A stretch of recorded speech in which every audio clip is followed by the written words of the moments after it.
Bonjour! Dans cette capsule vidéo, je vais vous montrer comment une réaction chimique peut être comparée à une recette.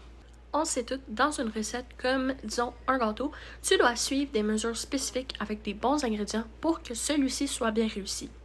En chimie, c'est le même principe parce que si tu veux un produit spécifique, il faut que tu aies des bons réactifs et que ceux-ci soient bien composés.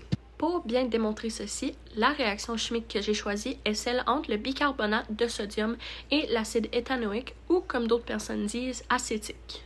J'ai oublié de dire dans le dernier clip, mais l'acide acétique est celle que tu retrouves mélangée avec de l'eau pour former le vinaigre.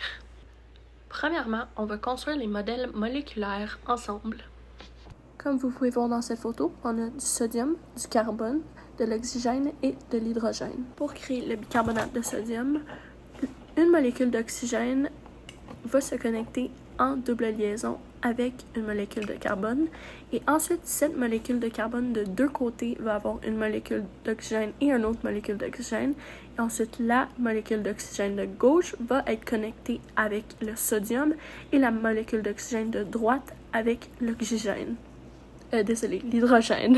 Pour l'acide acétique, on a une molécule de carbone qui se connecte avec une autre molécule de carbone et qu'ensuite, cette première molécule de carbone va se connecter avec trois molécules d'hydrogène et que la deuxième molécule de carbone va avoir une double liaison avec une molécule d'oxygène et une liaison simple avec une molécule d'oxygène et que cette molécule d'oxygène va avoir une liaison simple avec une molécule d'hydrogène. Finalement, ces deux réactifs vont s'additionner ensemble pour créer de l'éthanoate de sodium, de l'eau et du dioxyde de carbone. Voici leur modèle. L'équation équilibrée est la même chose que l'équation normale parce qu'il y a déjà le même nombre d'atomes des deux côtés. La voici. Ceci est à mon avis une réaction de déplacement double parce que les ions changent de partenaire pour la création de nouvelles substances. Maintenant, je vais expliquer les liaisons. Premièrement, pour l'acide éthanoïque, il y a trois liaisons CH, une liaison CO, une double liaison CO, une liaison OH et une liaison CC. Les lettres que j'ai dit représentent les éléments du tableau périodique. La liaison CO et la liaison OH vont être covalentes polaires. Premièrement, pour la liaison CO, ceci peut être prouvé par le fait que l'électronégativité du O est de 3,44, l'électronégativité du C est de 2,55 et la différence 3,44 moins 2,55 est égale à 0,89. Puis c'est covalent polaire parce que c'est entre 0,5 et 1,7. Ensuite, pour la liaison OH, encore une fois, l'électronégativité de O est de 3,44, mais ensuite l'électronégativité de H va être de 2,20. Donc, 3,44 moins 2,20 est de 1,24. Donc, encore une fois, c'est entre 0,5 et 1,7. Pour le bicarbonate de sodium, ça va être une liaison ionique parce que le sodium va perdre un électron, donc il va devenir Na positif. Mais ensuite, le reste va devenir HCO3 négatif. Donc, vu que c'est des charges opposées, ils vont rester ensemble. Et les liaisons qui restent à analyser, dans ce cas-ci, ça va être Na et O. Encore une fois, l'électronégativité de l'oxygène est de 3,44. L'électronégativité du sodium est de 0,93. Donc, sa différence va faire 2,51. Ça, c'est plus qu'1,7, fait que ça prouve que c'est une liaison ionique. Donc, voici le modèle de Lewis pour l'acide éthanoïque. Une petite explication. Il y a le carbone 1 est lié à 3 hydrogènes et un autre carbone. Le carbone 2 est lié au carbone 1, à l'oxygène avec une liaison double et à l'oxygène avec une liaison simple. Ensuite, l'oxygène 2, celle sans la liaison double, est lié à l'hydrogène. Voici le modèle de Lewis pour le bicarbonate de sodium, une autre petite explication, c'est que le sodium va perdre un électron, donc va devenir Na+, et qu'encore une fois, le groupe HCO3 va devenir HCO3-. Et il y a une liaison double avec le C, le carbone et l'oxygène. Voici quelques secondes de photos qui montrent comment j'ai fait les calculs de masse molaire et pour déterminer le nombre de moles produits dans chaque réactif.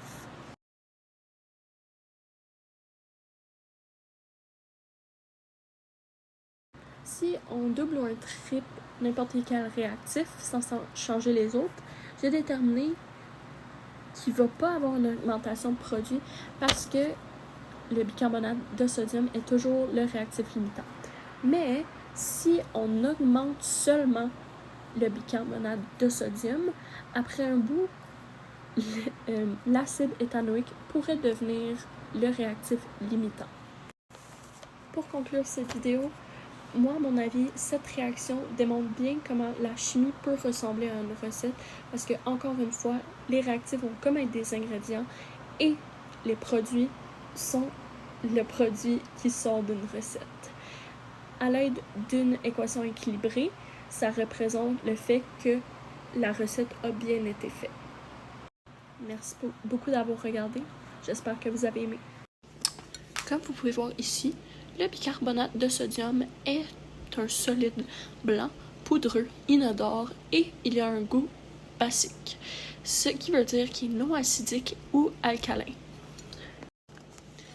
Les propriétés chimiques du bicarbonate de sodium sont que, premièrement, il va réagir avec les acides, donc il va le neutraliser, qu'il est une substance légèrement alcaline, et aussi lorsqu'il est chauffé à plus de 50 degrés Celsius, il va se décomposer et créer un effet levant lorsqu'utilisé en pâtisserie. Ensuite, ici, nous avons le vinaigre ou l'acide éthanoïque. Ensuite, ceci, c'est du vinaigre, mais on va faire semblant que c'est de l'acide éthanoïque parce que c'est pas mal la même chose. Donc, les propriétés physiques, c'est que c'est un liquide incolore et qui a une odeur âcre. Les propriétés chimiques de celui-ci, c'est que c'est un acide faible. Il va réagir avec des bases similaires à celles du bicarbonate de sodium et qui libère du CO2. Je vais vous montrer ce que ça fait lorsque vous mélangez du vinaigre ou de l'acide éthanoïque et du bicarbonate de sodium.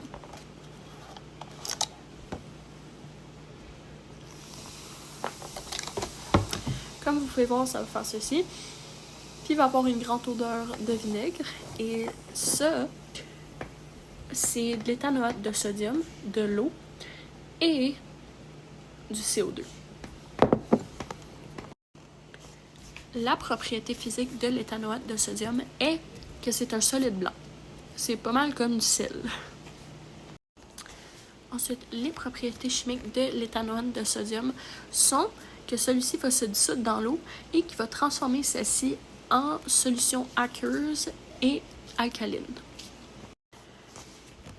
Les propriétés physiques de l'eau sont qu'il est incolore, sans goût et inodore. Les propriétés chimiques de l'eau sont que celle-ci est un bon solvant et lorsque l'eau va être pure, son pH va être neutre. Les propriétés physiques du CO2 ou du dioxyde de carbone, c'est que c'est un gaz très dense, mais pas très dense, mais il va être plus dense que l'air, qui va être inodore et incolore.